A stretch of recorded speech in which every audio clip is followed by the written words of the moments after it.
Hey guys, this is Matt Wenning at WenningStrength.com, and today we're going to talk about building strong legs. And if anybody knows how to build strong legs, it's me. So, why do I know so much? Well, I can tell you. At 6 years old, I was crushed by a car. I was in full-legged casts and bedridden for an entire year and homeschooled in first grade. And then I had to rehab myself through playing and then eventually exercising to build up to a world-class level squat and 32-inch thighs. Now, to do that was very, very difficult since when I got out of my cast, my legs were about the size of my two fingers. So how did I do this? Well, I didn't do it much different than anybody else that had done it back in the day with Tom Platz and guys that's been known to have monster legs. You're going to have to squat, you're going to have to deadlift, you're going to have to do big compound movements. But having strong legs, again, will not only build your squat and deadlift, but it'll also separate you from the average gym rat. I mean, let's face it. We walk into an average YMCA or Planet Fitness or any other fitness place you could possibly imagine, you're going to find that the real deals are training legs and they're training them hard. And I'm not talking about the leg press, okay? Now, I'm not saying I'm going to bash ass on the leg press, but in reality, most people think that's good enough for legs. Well, I'm here to tell you that if you really want big jacked legs, you're probably going to have to get under the bar, okay? And we have a lot of videos to help you with your technique to make sure it's good. Now, the one big thing when people think of legs is they think of quads, and they're not wrong. The quadricep is a massive muscle. But the problem is that if all you're doing is isolating quads and you're not thinking about these other muscle groups that we're going to get into here in a minute, you're probably going to set yourself up for a short career, knee problems, and just lack of growth. What I have found is that for most people and average gym people is that when they go into train legs, they're putting probably 70% of their thought process in what they see in the mirror, and only 30% of what they see not in the mirror. That means that the back side of the leg is actually, in my personal opinion, more important than the front side of the leg. Why? Well, there's an interesting thing that is a phenomenon, and what that is what I call the physical governor. And that means that if you start working on your quadriceps really, really hard and not focus a lot on your hamstrings, it will actually shut down quadricep growth and strength due to pressure gradient changes or a neurological governor. What this means is that if the hamstring ratio becomes so weak compared to the quadricep ratio, the body will actually shut the quadricep down and make it not function as maximum potential. This means that our focus needs to be in the hamstring, and I'll tell you why. The quadricep is not only a massive muscle group, it's also a muscle group that has a special bone called the patella. The patella, or the kneecap, actually is a lever system as well as a protective mechanism for the knee. This means that right out of the womb, your body is stronger in the quad than it is the hamstring. But it doesn't mean that you should be training that way.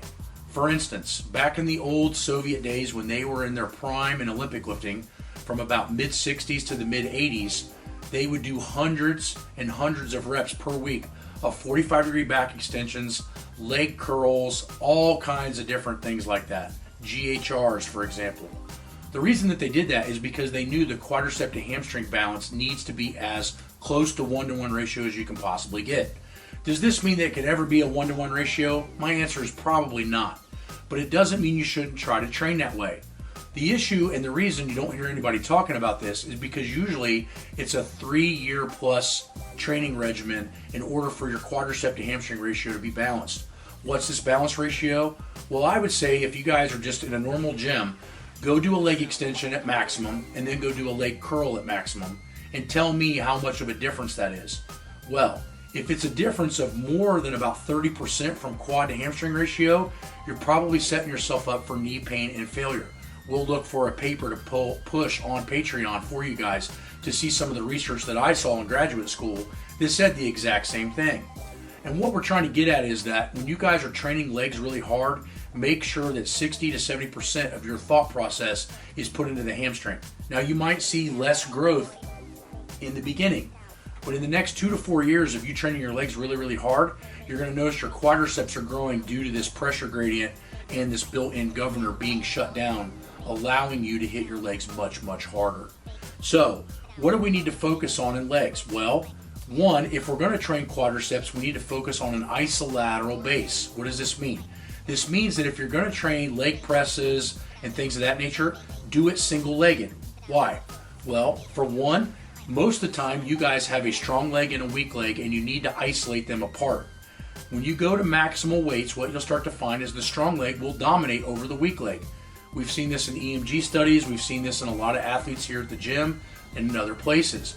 Well, if you separate the dominant side from the weak side, you can focus more on the weak side. How do we do this? Well, it's interesting. You start with the weak side and you create the limitation. So if I can do a leg press and say I can only do 10 reps with my right leg, but I can do 12 reps with my left leg, then I do 10 reps with both legs to balance it out. When I finish my sets, the fourth set or the fifth set, the extra set that we may do, is going to be done with the weak leg only. Now you start doing that for 6 months, 8 months, you're not going to have a weak side and a strong side. They're going to be more balanced.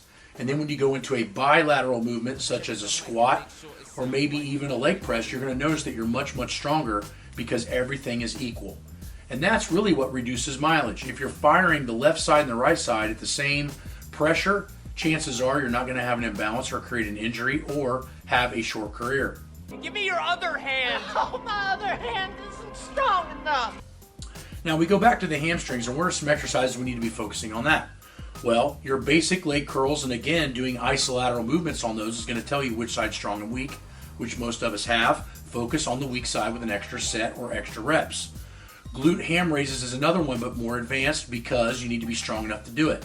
Some of the newer machines that we do not have at the gym have rotating pads that make the GHR a little bit more accessible to weaker athletes. But in my personal opinion, start off with heavy leg curls, banded leg curls, and things of that nature, and build that up before you go to GHRs and find that they'll become much easier, much faster. Another thing you can do is eccentric loading Nordic curls. So a Nordic curl is another great exercise that is a portion of the eccentric movement of a GHR. This is going to allow you to start having braking force at the hamstring. Do you want to know why I think that these Nordic curls are so important and why all high schools should be doing them? It's because it's where nearly every high school kid is insanely weak. And why do you think we have ACL issues? Why do you think we're seeing so much reoccurring knee issues and also tying that into back issues? It's because the hamstring is not strong enough or coordinated enough to act in these bilateral or sporting movements.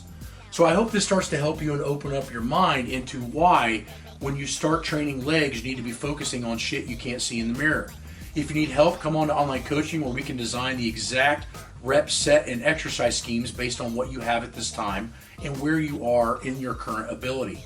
If you need something faster or you don't have the budget for that, that's awesome.